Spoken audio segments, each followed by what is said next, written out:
Look at all this great food. There's so much to choose from. I know, Frank, and it's all yummy. But what is all this food called? Well, it's Pinoy street food.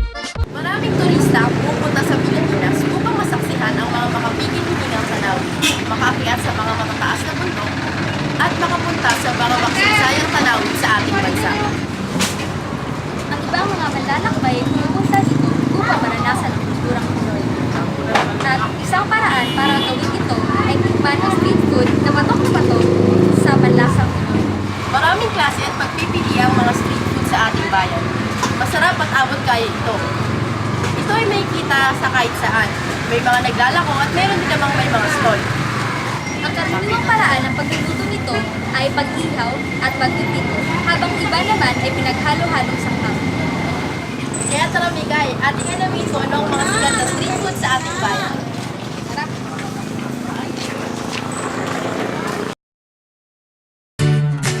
My favorite street food, kikiao. Isaw, kwek-kwek, fishball, Kwek-kwek. fishball, isaw, fishball, mani,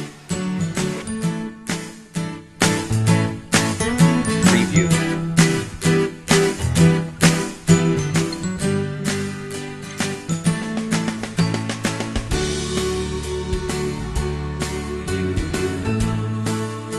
Ang fishball ay isa sa sikat na pagkain kalye o street food na talagang kinahihiligan ng mga Pinoy. Ito ay piniprito sa isang malaking kawali na kung saan malayang makakapili ang mga mamimili sa pamamagitan ng pagtusok dito gamit ang stick. Bukod sa fishball, may iba pang mga pagpipilian tulad ng kikiam, squid ball at chicken ball. Lalo pa itong pinasarap ng tatlong klaseng sawsawang gustong-gusto ng mga Pinoy. Ang matamis o maanghang na sauce o kaya naman ay may kaunting anghang na suka.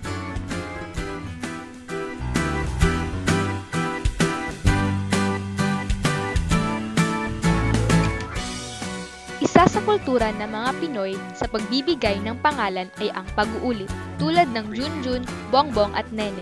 Sa kultura ring ito, hango ang tawag sa isa sa paboritong street food sa ating bansa, ang kwek-kwek. Ito ay nilagang itlog ng pugo na ibinalot sa pinaghalong harina, itlog at food color na orange, saka pinrito sa kumukulong mantika. Isa pang bersyon nito ay ang tokneneng, katulad din ng proseso ng pagluto ng kwek-kwek. Ang iniba lang ay gawa ito sa nilagang itlog ng manok.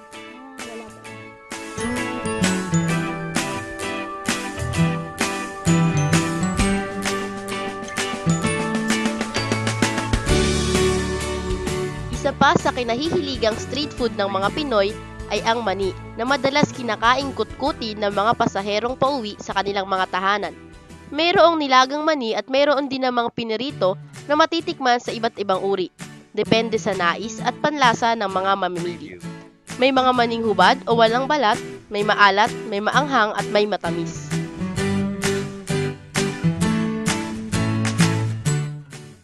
Ang Betamax ay ang tawag ng mga Pilipino sa dugo ng manok na nakatuhog sa stick, niluto at inihaw. Tinawag itong Betamax dahil sa parisukat na hugis nito na tila old school tapes. Bagamat hindi na kaaya-ayang tignan, patok ito sa iba nating kabagayan.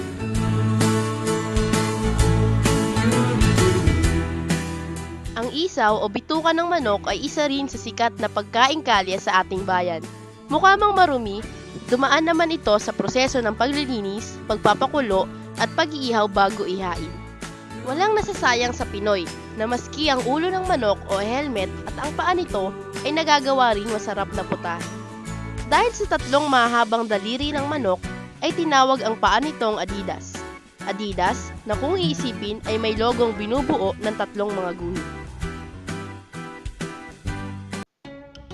At kung napapaisip tayo kung saan nga ba nagmula ang pagkain ng Pilipino ng bituka, dugo, ulo at iba pang mga parte ng manok, ito na ang kasagutan. Ayon kay Professor Aloysius Maranya, isang Philippine historian, ang mga laman loob ng manok ay hindi kinakain ng mga Kastilang nasa elite class at tinatapon na lamang ito. At minsan, kinakain ito ng mga Pilipino upang mapakinabangan pa. Maliban dito, ayon sa mga eksperto, may ilang posibleng rason kung paano nagsimula ang street food sa Pilipinas. Ang mga Tsino ay kilalang negosyante at maaaring sila ang nagdala ng konsepto ng pagbebenta sa kalsada. Nagsimula rin ito sa panahon ng barter trade o pagpapalitan ng mga produkto ng mga bansa. Hindi lamang kagamitan ang kinakalakal, ngunit maging ang mga pagkain.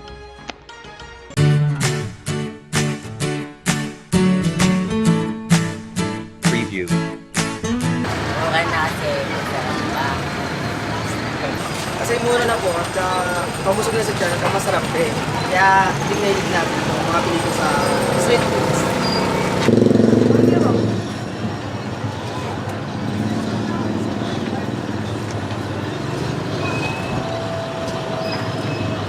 Masarap. Bakit ka kumakain ng street food? Eh, kahit saan kasi siya pwedeng mabili. Kaya, tsaka affordable na rin.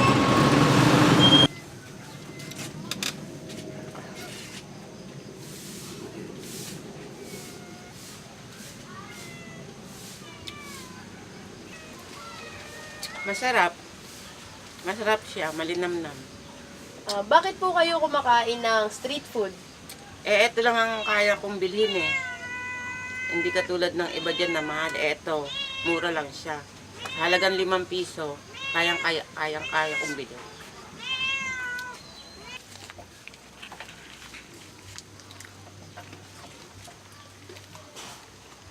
Sarap. Burrito ko to eh. Bakit po kayo kumakain ng street food? Wala lang. Pampatalino daw kasi yung manay. Kaya, ito lagi binibili ko kaysa sa mga isaw. Tsaka may vitamina to kaysa sa isaw.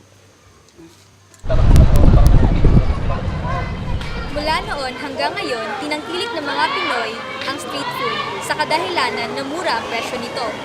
At kahit ayon sa kasaysayan, mga tira lamang ng mga mananakop ang napupunta sa tiyan ng ating mga ninuno, napanatili at napalawak natin ito hanggang sa maging parte na ng ating kultura. Maraming bagong street food ang nakilala sa bayan ni Juan, tulad ng siomai Nagkaroon na rin ng veggie balls, at saka pizza stand, nagkaroon na rin ng mga chicken skin, mga manggang hilaw, at pati na rin yung mga ulam sa bahay din dala sa streets. nagkaroon na rin ng dynamite maski sa mga kalsada. At alam mo ba, Migay, maski sa mga mall, na-invade na rin ng mga street foods. Sama ka dyan, Nina. At ating nangang nalaman ang kulturang street food ng mga Pinoy. Ako po si Micaela Ornovia, At ako naman si Ina Virata. ang nagsasabing, It's more fun in the Philippines! This is the Filipino street food song. This is the Filipino street food song. And when you hear the Filipino street food song, go to the street and eat it all night long. We have baseball, yuto soup, it like sweetball.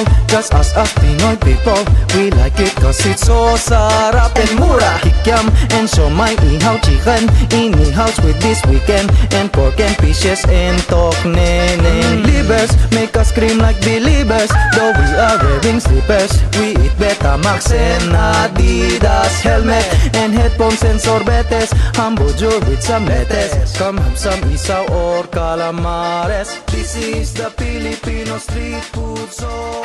This is the